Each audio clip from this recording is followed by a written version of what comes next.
Namaste. My sincere greetings and pranam to this wonderful family. It's a privilege and a joy to speak to such a wonderful audience, which is no audience actually, but a group of those who have so beautifully opened to Mother and Sri Aurobindo. So it's a great delight, and I'm grateful for this wonderful privilege to speak tonight for tomorrow's birthday of the Lord, commemorating the 150th birthday, which starts from tomorrow. So, there are a number of statements which the Mother has revealed to us because we don't have the eyes to see. Until the eyes of the soul are open, the eye of faith or the inner vision, we start with this wonderful revelation that the Mother writes in a diary when she saw Sri Aurobindo for the first time, and she says, "It matters not if thousands of people are plunged in the densest ignorance. He whom we saw yesterday, he is here upon earth. And his presence is enough to prove that a day will come when all this earth will grow into will recover its own radiance." So, who was he whom she had seen yesterday on earth? That was, of course, Shri Krishna of her visions. And several times he has remarked that, and Sri Aurobindo himself has said that it is the work of Shri Krishna that he carries on further, meaning thereby right from there itself that it's a kind of declaration of Sri Aurobindo's divinity in the line of continuation of the great avatars. Sri Aurobindo confirmed it in his own way, never the way immodest people speak. He is a thorough gentleman. But when asked about his avatarhood, he nodded in assent. And another very interesting statement the Mother made with regard to this is very simply that when someone asked about the avatars, the series of avatars, the Mother said, Sri Aurobindo is I have always known that Sri Aurobindo is the last avatar. Then she added, in the human body. Then we shall see later. So, meaning thereby the lineage of avatars which came to execute or effectuate a change upon earth and in matter itself. So, that has been, that is reaching a kind of grand culmination with Sri Aurobindo. So, when she says that he is the last avatar in a human body, meaning thereby the role of the avatars sequentially coming with the form, this earthly form, material form, that comes to a grand culmination with the coming of Sri Aurobindo. And there is something else which is going to come, and that we know that the Mother declared that he will come again in the first supramental body formed in the supramental way. That means that it's no more like birth followed by Sri Aurobindo once again taking up the sadhana and arriving at the supramental realization. All that he has already done, achieved, perfected, and left it for man to walk the path. What it means, however, is that there is a hint in this that as we proceed in this yoga, a time will come when we are inwardly ready for the new body because the inner consciousness has undergone sufficient change. Now, when the inner consciousness undergoes a sufficient change, this material body cannot hold it. So, there is a transition from this earthly habitat to another dimension of consciousness, the subtle physical, where Sri Aurobindo continues to dwell, and both Sri Aurobindo and the Mother in their supramental bodies, and they are continuing the action which one can see. It's a cosmic action, individual action, guidance. Everything is carrying on just as before. But those who have developed sufficiently within a human body, the amount of progress that is possible within a human body, they wait now, and the human body itself, the general human body, is progressing towards a greater and greater subtilization. And that one can see is happening. The appetite has come down markedly, the height has changed. The Olympics are a recent example that record breaking in Olympic is not just an event. It's an indication that what one could not do earlier, the body's possibilities, they are really being augmented. So there are new possibilities which are coming up on earth, and when the human body is sufficiently subtilized, then those who are ready, who in consciousness are ready, will start transmuting it, a last final transmutation, and take over it. What is called as a switching over. That's the process which Mother and Sri Aurobindo have described. So all this work is going on behind the scene. And a third message which she gave was very beautiful. Sri Aurobindo is the future moving towards its own realization. So all avatars in a way are beings of the future. So they are of course divine descent, but divine descent can mean very vaguely that God takes a human body, but well, God takes a human body right from the time that creation has begun. But the avatars are God taking a human body or a animal body, but with a eye on where it should move toward the future. So when the mother would often recount the mantra Om Namo Bhagavate, she once explained that when I say Om Namo Bhagavate, and now Bhagavate is for the divine, I am invoking the divine of tomorrow. This is something very beautiful, something which we have lost in a very static kind of understanding of the divine, where there is God and there is the world and there is a Leela going on. Why this Leela is there? Some people explain by the law of karma and Maya and all kinds of things. Just a play.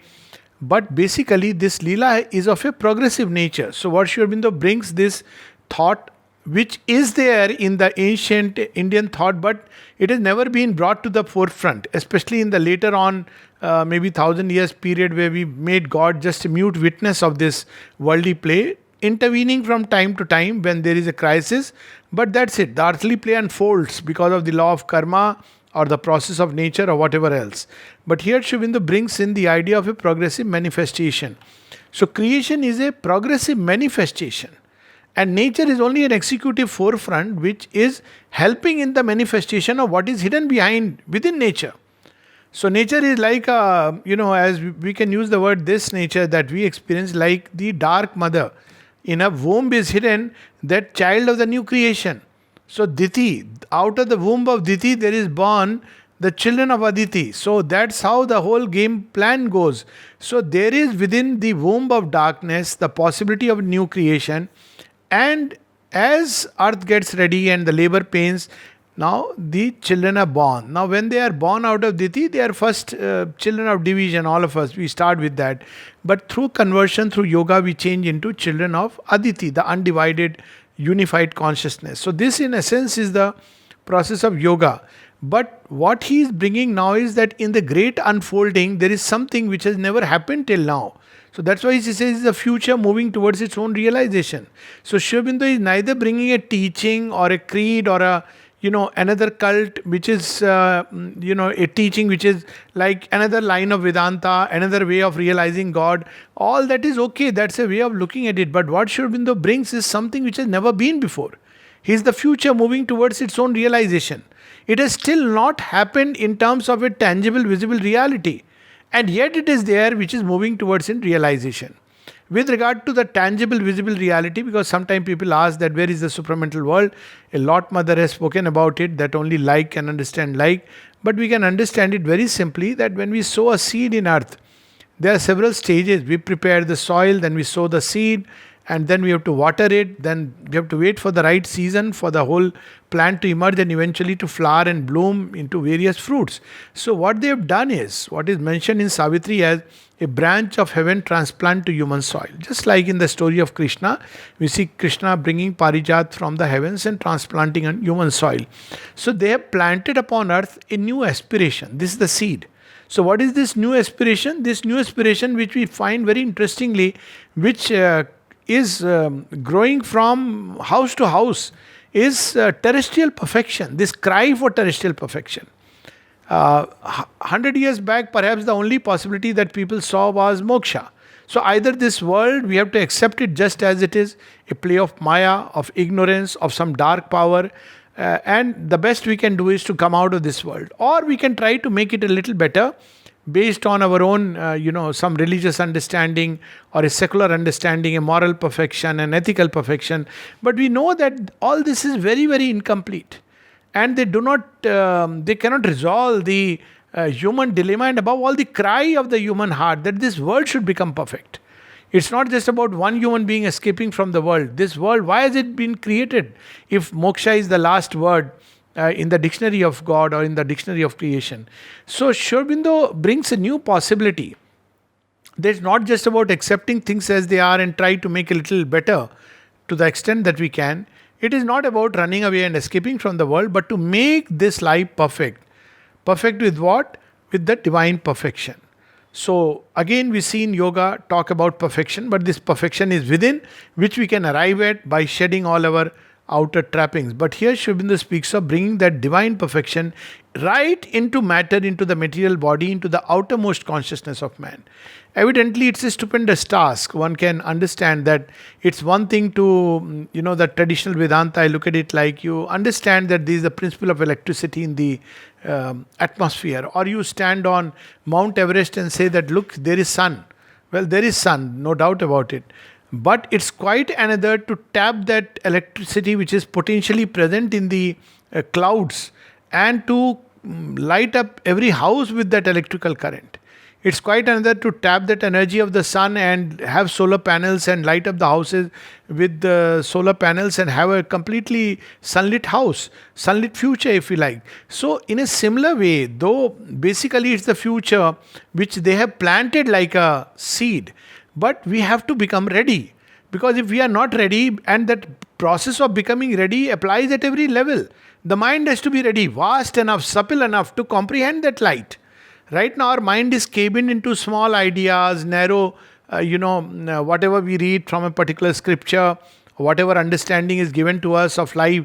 The people who often say that this is what I think about life. Now, I often ask, what do you think about life? What do you even observe? What do you even know? One of the first fundamental things which is the beginning of knowledge, is a tremendous humility that we really don't know. So then the whole process starts. The mind has to become vast and supple, plastic enough.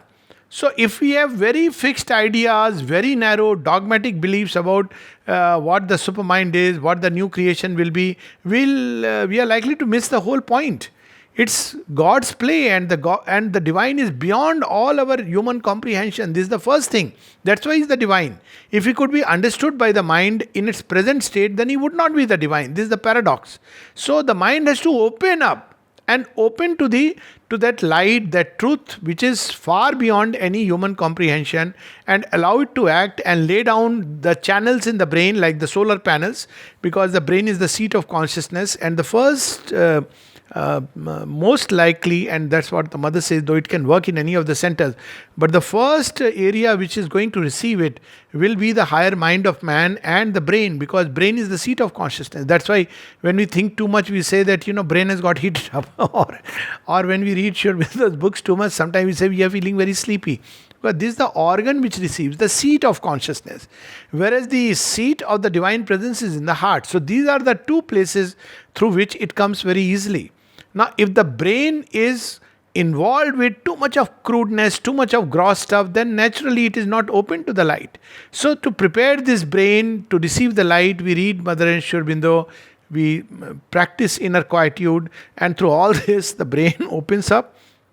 It receives the light, and because it is supple, it can transmit it unhindered. What is meant by suppleness here is not to fix Sri Aurobindo's teaching into another dogma, that thus said Sri Aurobindo, thus said the mother, and therefore, the next step is that whatever my understanding of thus spake they, we reduce it to a fixed formula. The supple mind is understand that the divine disclosure, divine revelation at each moment is different in different individuals. Even in the same individual, depending on the stage of evolution, it begins to change. So that suppleness is required by the mind to carry on this journey. Same way, when this light enters the throat, the speech area, the expressive area, it means that new creative forms are going to emerge into the play of the new creation. So we have to again remain open. If we remain stuck to the traditional ways, now that's something very interesting. We see, we heard Sunil Das music 1972 before we started. Now what is Sunil Das music? Try to categorize it into this raga, that raga, Indian, Western, European. It doesn't fit into any of that. Mother's music, of course, it neither fits into Eastern nor Western. Art forms, dance forms, medical, the way we deal with under our understanding of health, healing, everything is going to undergo a change. Society, relationships, marriage, institutions like educational institution, everything is going to change because the expression of the divine, Divine is wanting new instruments and new forms to be able to receive. So institutions have to become very wide and supple. They cannot just remain the way they were in the past.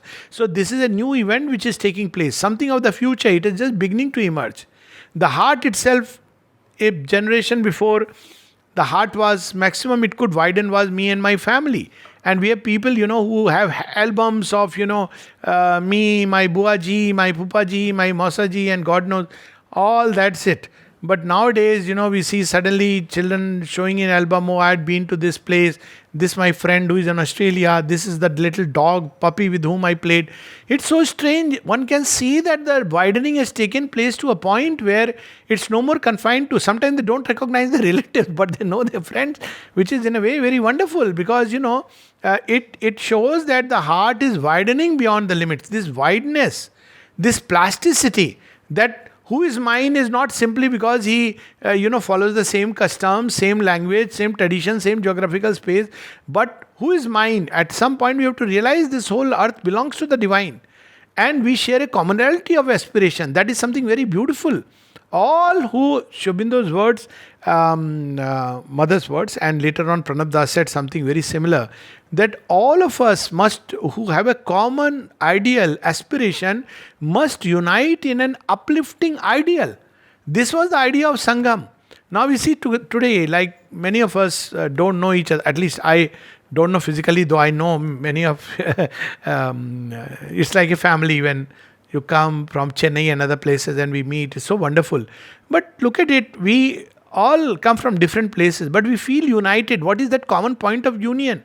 That common point of union is openness to the mother, the aspiration. And one can see that it marks a different type of humanity which is already destined for the future. Why? Because it is not satisfied by the way of life as it exists today. That's what the mother said way back in 1912. She says, who are the candidates for the new humanity? She says, despite everything being there, not because they cannot achieve anything or because they don't, life has not been very kind to them, but despite everything, they know the inadequacy of the human formula, the limits of the human consciousness. And therefore, they want something new, something beautiful, something which can be nearer to the real idea, nearer to the ideal with which we are born, nearer to the divine, a divine image of this earth. That's what Sri Aurobindo brings to earth. So he's the future advancing towards its own realization. It's there and yet it will blossom like a seed which is already planted and it has to blossom. Then the third thing she says, very interesting, what Sri Aurobindo represents in the earth's spiritual history is not a teaching, not even a revelation, but a mighty action straight from the Supreme. Now, teaching is something which is given to the mind, and we have various kinds of teaching. Teaching is like a guidance about how I should lead my life. It's like a rough guidance. So that they're in teaching, do this, don't do this, lead a life like that. So the problem with teachings is it's all right to lead our life in a certain way, but doesn't change the human being from within.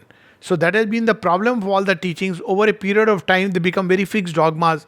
Because now, when Moses gives a law, Christ overrules it. Buddha gives a law. Shri Krishna gives something which is more in consonant with the spirit of the evolving spirit of the time. And it becomes very difficult for a teaching to, unless it is refreshed by new revelations from those who are going to come in future, a teaching tends to become dated and crusted. So the beauty of Indian thought is that we have beyond teaching revelations. So each time, let us say that there is a understanding of Vedanta as was revealed by the past sages. Now when Sri Ramakrishna, Swami Vivekananda or Sri Raman Maharshi, they give their understanding of the Vedanta because they have realized something, they give their revelation. That takes supersedence because they are the ones who have realized it and they are giving new revelations, maybe even new ways. For instance, the way of Jnana Yoga, but Raman Maharshi says that divine presence is in the heart. This is something very beautiful. Not that it's not there, it's there in the Gita. So there are always new and fresh revelations which go beyond the teaching. So every teaching is superseded by new revelations. And in the light of these new revelations, new teachings emerge. So this is the second aspect. But she says it's not even a revelation. Revelation is there. There is a new revelation. There is a way of guidance in life. So there is a teaching and revelation, but it's not just that. What is it? She says it's a mighty action direct from the Supreme. So what it means is that it's not that they came to give a teaching or a revelation and now we have to follow, we have to practice it. But the whole goal of the yoga, the realization of tomorrow, it is they who are going to achieve it. It's a mighty action.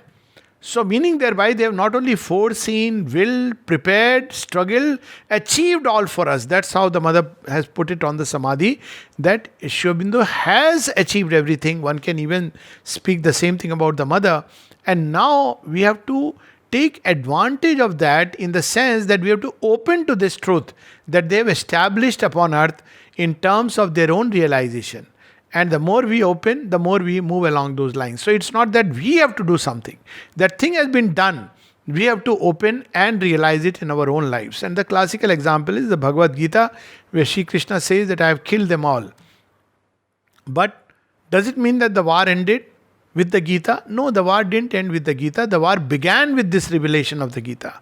And then it took 18 days to at least just that aspect of Sri Krishna's great vision of the destruction of a mass of arrogant mankind, mighty mankind, but very arrogant, that had to be destroyed. But Sri Krishna's work actually starts from there. His work to, create an Akhand Bharat and then, that has to move, develop, progress along a certain line. Sri Krishna's work started from there. So if we really look at Sri Aurobindo's work, he has implanted a seed, the real idea, the new divine idea, the supramental consciousness, and now it is going to take, spread into many branches, twigs, flowers and fruits and leaves. So that's how the whole tree of new creation is going to develop. This is the third aspect, he said. So he is the one who is going to achieve it, has achieved it, and we have to join with that and move on. So whether Arjuna liked it or not, the war was over. Yet, one has to join into that and flow with that new evolutionary current that has been released upon earth. So that is the way of yoga through which we flow towards that realization, move toward that realization. The fourth thing she says very categorically, which also applies to her, she says that, though Sri Aurobindo is withdrawn from the physical body, he is concretely present and he has assured us that his help will be there. He will be present not just as a consciousness, but as a dynamic presence to lead this earth towards the future which he has prepared. So we are not only told, we are assured, there is a promise involved in it. And when in 1972, centenary of Sri Aurobindo, or perhaps 71, I think it was 72, when the disciple asked, yes, 72, when he asked the mother that, Mother, how is Sri Aurobindo's action now? So mother said, what do you mean now? No, since he has withdrawn. She says it has become much more powerful. Why? Because body is a limitation.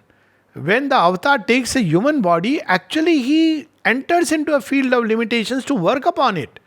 But when he withdraws from the body, his action is like a massive explosion. It's like 1,000 suns were compressed with this action is absolutely similar to the action of any creation. How did creation begin? They say that it was from the Big Bang. What is Big Bang? Before that, there is intense energy concentrated into a point. That is what is the tapa of the Supreme. Now, what happens? Similarly, what Sri Aurobindo and the mother have done is they have brought in this new consciousness and packed it initially into their very cells. And then through contamination into those who came in contact with them and those who are open to them. And then when they withdrew from the physical scene, those 1,000 million suns have exploded. That's why all over the world now we can see that there is a new change which is beginning to take shape. At least it's taking the form of aspiration. All new change begins with aspiration, even imagination, dreams. That's why often the mother and Sri Aurobindo speak of dreams.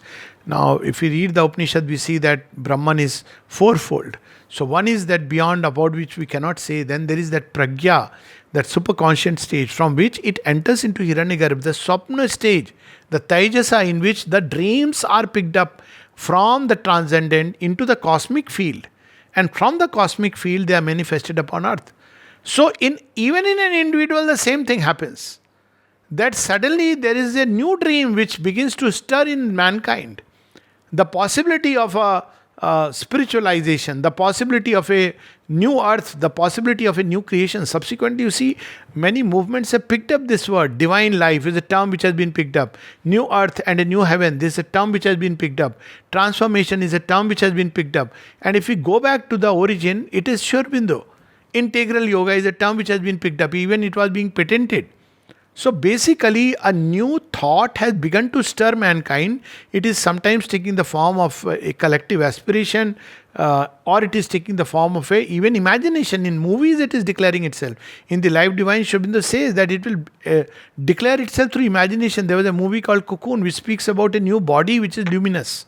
Of course, the director of the film had come to Auroville and was exposed to Sri Aurobindo's teachings, but he put it into imagination. Look at the movie Avatar. Look at the movie Harry Potter series. It is something which is entering into the imagination of the race. So, imagination of the race, the dreams of the race, the aspiration, they are all caught up by that. So, what Sri Aurobindo means to us? What is his importance? His importance is that he has brought the future to our doorsteps.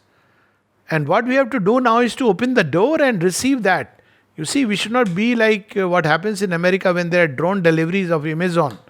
So what happens is that unlike in India, where the cost is paid on delivery, is that right? Yeah, and you can return the product. So they make sure that you open the door and it's handed over. There is OTP and all these things. Very good system. Whereas when they are delivered to the door, thieves come and take it away. So you have to keep on doing claims. So new creation is at our doors. But the method that is being followed is the Indian method. The divine is not just leaving at the door and saying, I am vanishing. He is knocking at our door. And sometimes his way of knock is terrible to the ears. You know, when we are sleeping in very deep sleep and somebody wakes us up, what happens? That's why he says in one of the aphorism, there is a truth when it is spoken that God has that attahas, like Aristophanes. And then he says that what is Himalaya? But the attahas of Lord Shiva piled up in snow. So that is the way we can look at, piled up in snow, the attahas, the laughter of the God. So sometimes when we are caught sleeping unawares, so he says, knock, knock, who are you? I am divine. Prove it to me. Do you have an identity card? No, sir, I walk without identity anywhere. Me and Narada have that special this thing. No, you didn't send us the OTP. I sent you the OTP, is only say Ma, and the door will open. No, sir, how are we to believe? Then what he does, he doesn't say, okay, it's your parcel, your baby, pick it up. He knocks couple of times and we don't, he smashes. That's what we see what's happening in the earth today. As the mother said, the future of the earth depends on a change of consciousness, and the change is bound to come. So mother, then what do we do? So she says you have a choice. What is the choice? But it is left to men to decide whether they will collaborate with the change or the change is thrust upon them by the power of crashing circumstances. So what is collaborating with the change? The entire yoga is about collaborating with the change.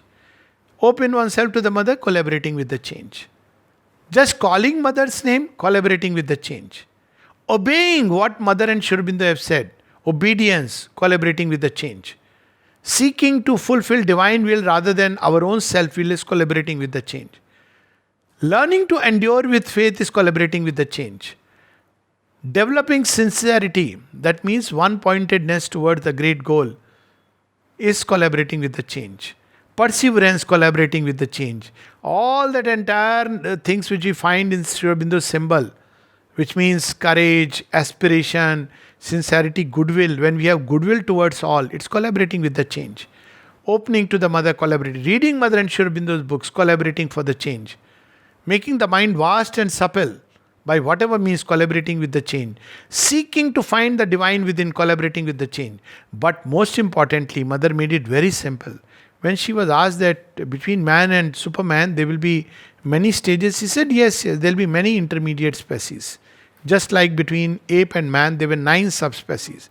She says, oh mother, how are we going to recognize? Everybody wants to know who is the Superman. So mother says, whoever is trying to master one's nature is an apprentice Superman. What a wonderful thing, she said. There are 2 kinds of human beings. One who says, this is my nature. I can't help it. I am the way I am. This is me. Some people even take great pride. This is me. I am defined by my thoughts. This is the Western thought. I think, therefore I am. But in Indian thought is no. Thoughts can change, feelings can change, will can change, body can change. How does this change begin? Change within the very motive of existence, the will for which we live. And that motive, if it is to serve the divine, to know the divine, to belong to the divine, then the rest begins to follow suit. So this is the change that she has brought upon earth, and if we collaborate with the change, so wonderful. Through conscious aspiration is to collaborate with the change. Rejection of all that comes in the way is to collaborate with the change. Offering whatever we are doing to the mother, but not as he said, surrender can be very tamasic. Oh mother, I am eating, I give it to you. After that we are, forgotten everything.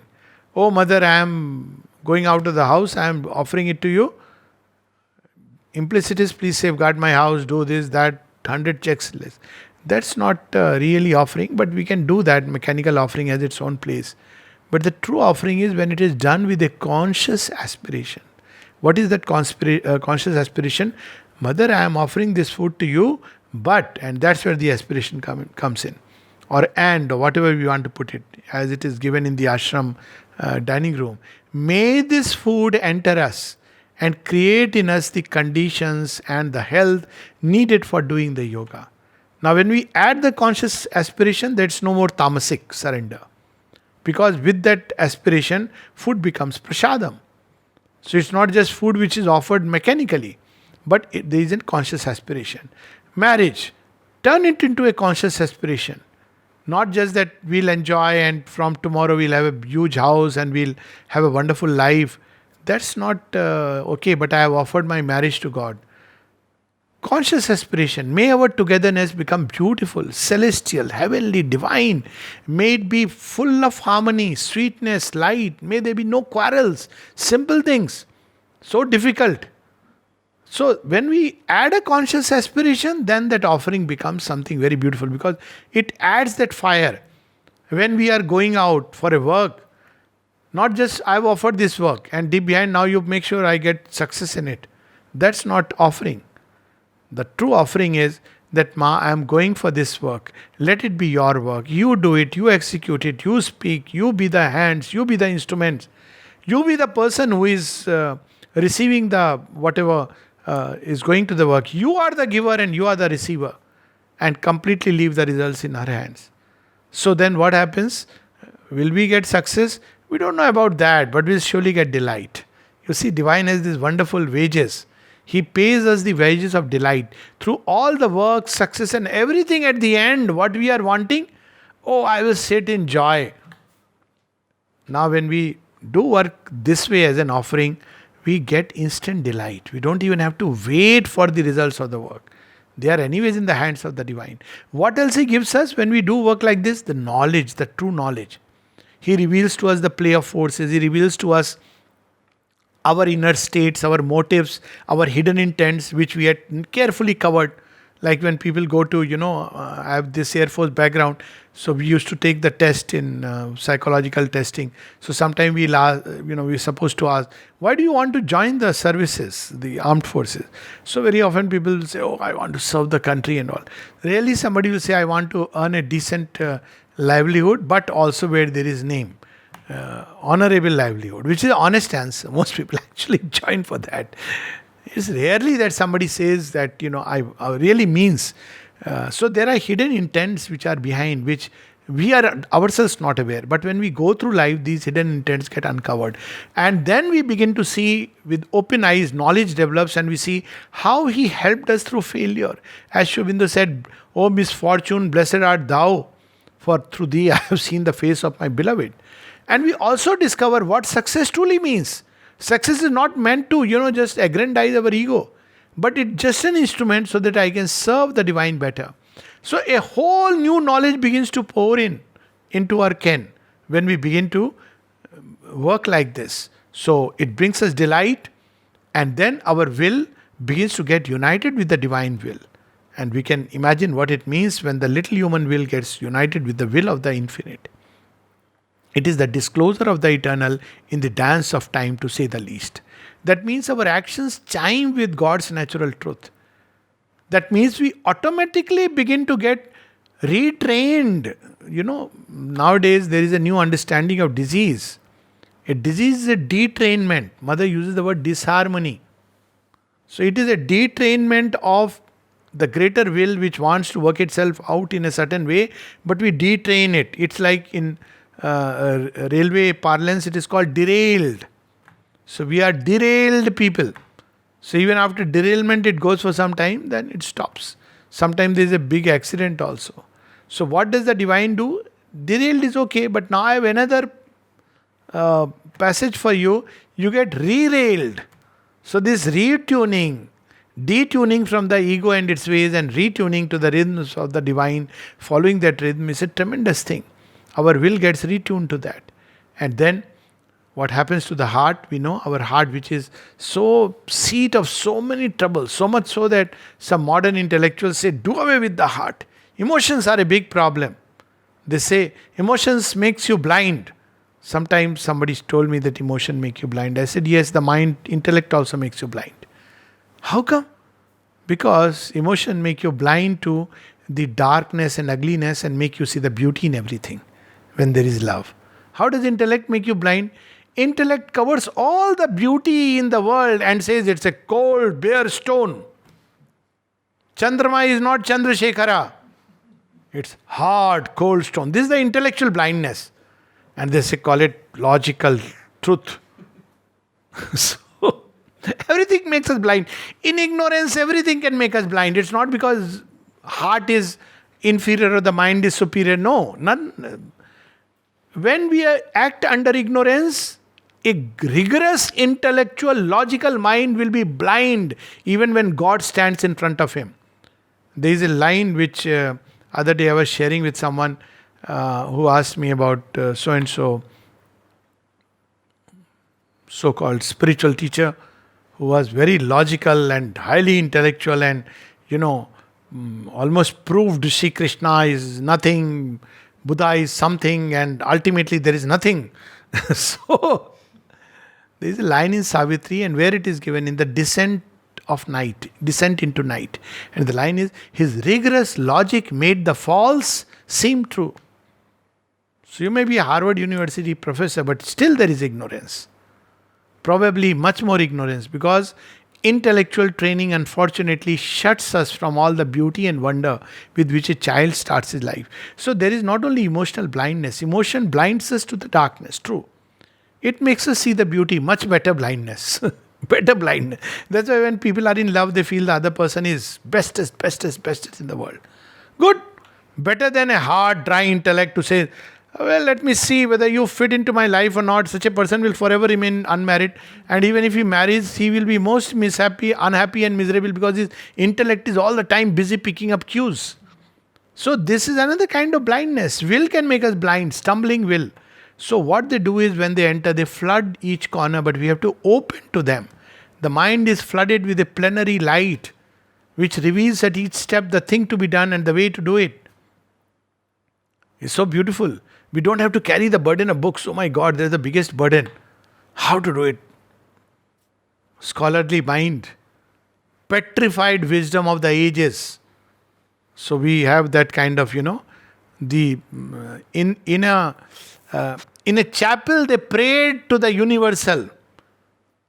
And the sacred book was wrapped in interpretations, silken strings. Nobody is reading. But that book is the eternal Veda secret in the heart of man. What Sri Aurobindo does is, he opens that Veda within us. The beauty of that Veda is the Veda of the unwritten book, that it is never exhausting. The outer Vedas, you have 4. And they have a limit. You can be a scholar of all the verses of the Veda. But the inner Veda is an unfinished book.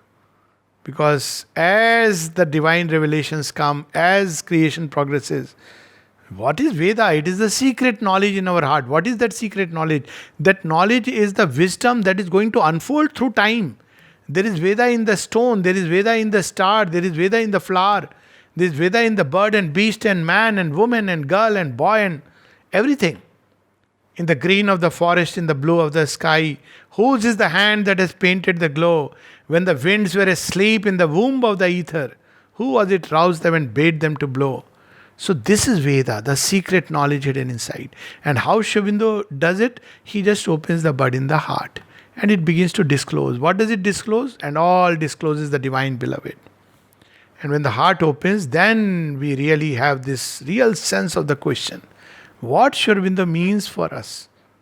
Well, we have a very beautiful hymn of Shankaracharya where he says, Na tato, na mata, na bandhur, na bhrata, gatistvam, gatistvam, gatistva bhavani. That nobody else I have, but you and you and you alone, Mother Bhavani. But there is another one. Tameva mata, chapita tameva, tameva bandhu chasaka tameva. So the other one is, O Sri Aurobindo, thou art my father. What is the father? He is the one, he ordains the law, Prajapati. You set the laws, the limits, the way I should move my life. And who is the mother? Mother says, okay, fine, I'll carry you. So what does the mother do? She makes you cross over the bridges and the hedges and the fences of the law. She opens the doors so wonderfully because she understands the real meaning of the law. She carries us in her arms. So beautiful this yoga can be. When somebody, Sahanadi, she asked Sri Aurobindo, she said, well, I don't know how to meditate. When I sit, I just imagine I am putting my head in the mother's lap. Sri Aurobindo's reply, this is one of the best possible concentrations. How simple it can be. Mother, teach me teaching. I will do it. That's tapasya. Mother, you have revealed a great truth. I will build a religion around it. Dangerous. Mother, carry me. That is love. That is surrender. And she says you can ask. When mother was asked, Mother, what should we expect from you? She said nothing, everything. Mother, what do you expect from us? Nothing. She doesn't depend on us. So what is our role?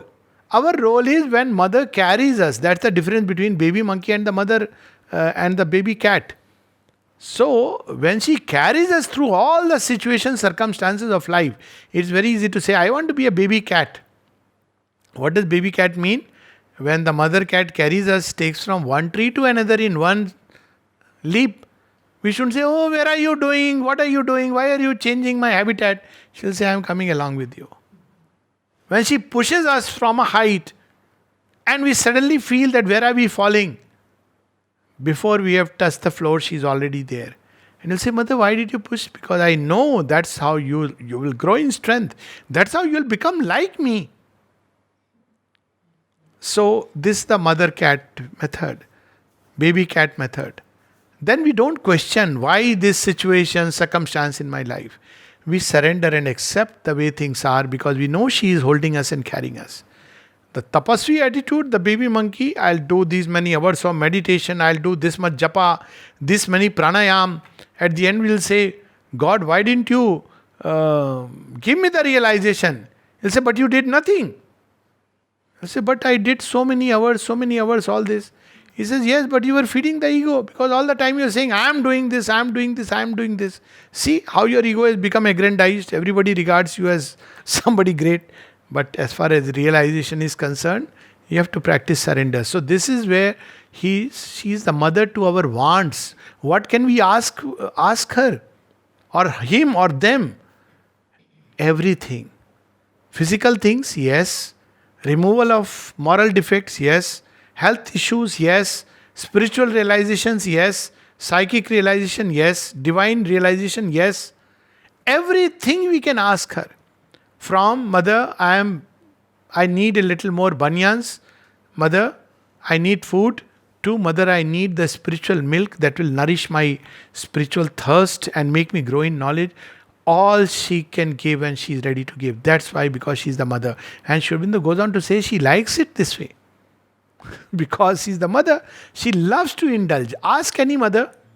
When children don't ask a mother anything, then after some time mothers are not very happy. Too self-reliant children. They want to do something. No, mother's heart. So she loves this relation. What else he means to us? Well, he means to us the leader of the human march. And we are happy to fight under his banner the great battle of the future against the past that endures. He is the heroic warrior who leads us by his example. He is not the warrior who is behind and gives an order, "You, my army, march, and I'll stay behind and command." He shows us the way by leading and facing the dangers and the attacks. That's what Mother and Sri Aurobindo's life is when we read. My gaping wounds are 1,001. And then we follow under his banner. What a wonderful hero warrior he is. He is the leader of the human march. Lok Sangrahart, like Krishna in that age. Who else is he to us? He is also our friend and our playmate. So he loves to play some pranks and tricks and loves to take our hand, does some naughty tricks with us. We call it sin. And then when we fall, we say, "You are trickster." He says, "Yeah, my old habit." "But why are you doing this to me?" "To make you get rid of your righteousness. You think too much of yourself. You are a very virtuous man. I want to show you, you are as virtuous as anybody else, or as much capable of everything as anybody else." But that doesn't mean we should say, "Oh, that means we should commit sin." That's the wrong way of looking at it. It is simply to say that everything the divine uses to help us grow in strength, in wisdom, in light. So he is the friend. So what does the friend do? See, the beauty of the friend is not somebody who will condemn us or, "Oh, from today I am not your friend because you did this and that." Friend will associate with us in our brightest and most beautiful part. Friend is someone who will tell us that this is not the path, but also encourage us all that is good and beautiful in us. Friend is not a critical person who is hovering around. That's the adverse forces. Divine is not here to say, "You sinner, you fallen person." Then that is the job description of the adverse forces. The job description of divine is, "You beautiful one, you resplendent one, you divine." That is his job description. And by saying that, he awakens the divinity within us. He is the friend to whom we can confide everything. So one of the well, all of us need it. So I recommend to people is that, just write a diary to mother. Diary for what? If you have a physical ailment, write to her. If you have a psychological problem, write to her. If you have a family problem, write to her. But there's only one problem. That I have no solution. Because in Indian homes, they say, "Sir, I am willing to write, but my husband will read it, my somebody will read it, so they will get to know." So I have not discovered the magic formula of this problem. But I tell them, keep it carefully or write in coded language. So they ask, "What is the coded language?" I said, very simple. Coded language is write gratitude, gratitude, gratitude. Below that, you say, "Mother, I have this problem, gratitude." So people will see gratitude, gratitude, gratitude. But mother will read like those pages, where you lit up, those agents, secret spy agents used to do it. So you have written something is like a blank paper. But if you light up a fire, you can see what is written there. So write it like that. Gratitude, gratitude. He's the most happiest person. Huh? If wife is writing gratitude, gratitude. If husband sees it, she's so happy with me. But she's saying, he's a useless fellow. But mother, gratitude, gratitude. Mother knows. She knows. You have written it. She knows the state of consciousness. She will catch that word and enters into the entire state of consciousness. By writing, we come in contact with the divine. That's why prayers and meditations are so wonderful. Write it. Okay, writing is very lazy, and nowadays who writes it? Okay, type it on the computer. Oh, who will open computer? Okay, speak to her at least. Sit quietly and say, "Ma, ma, ma." So this is the way she has shown the path to us. That all these ways we can collaborate with the divine.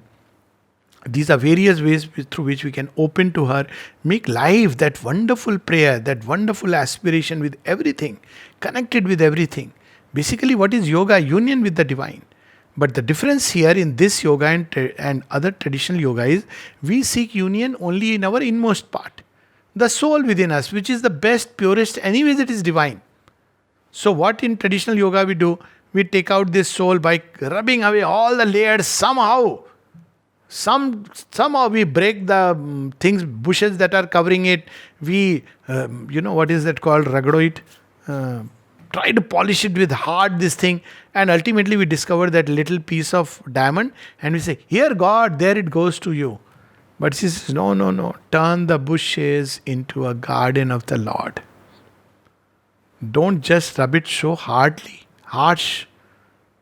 Be gentle, because in this dust there is gold which is hidden. The particles of gold which are combined with the dust. You have to keep the gold and remove the dust." So this is the process. So the nature also has to become divine. It's not just union of the soul with the divine, but union of the nature with the divine. So this is the path they have shown. They are the friend, they are the playmate, the confidant, and something very beautifully says, of course, he's the master, the guiding light, always shedding light on everything. If you read Mother and Sri Aurobindo, everything, there is not a single question that they have not made their disciples ask and answered it from many angles. So they are all these. He's the master, he's the playmate, he's the friend, he's the father, the mother. But there is something which is missing still. He is the beloved whom our heart secretly desires. We may be married to the world, but what we want secretly, who is the beloved? The paramour whom we disclose what we cannot tell anybody. Because the nature of that relation means we'll be judged, we'll probably be thrown out of the window. But paramour and beloved, everything we can say. And the beloved is only there to pour love upon us, to heal our wounds, to help us. So he is the divine beloved and paramour, to whom we can reveal all that nobody in this world can know. This idea that I know this person and I know that person is all wrong. We know by outer behavior, we know by even if the person shares the thought, nobody ever shares, if they know at all, their inmost secret thoughts. And behind the thoughts, the aspiration, that only the divine beloved and paramour has the right to know. Tell him. So he is all these to us and much more. This is what Sri Aurobindo means to us. Well, in one word, everything, everything, everything. Thank you so much.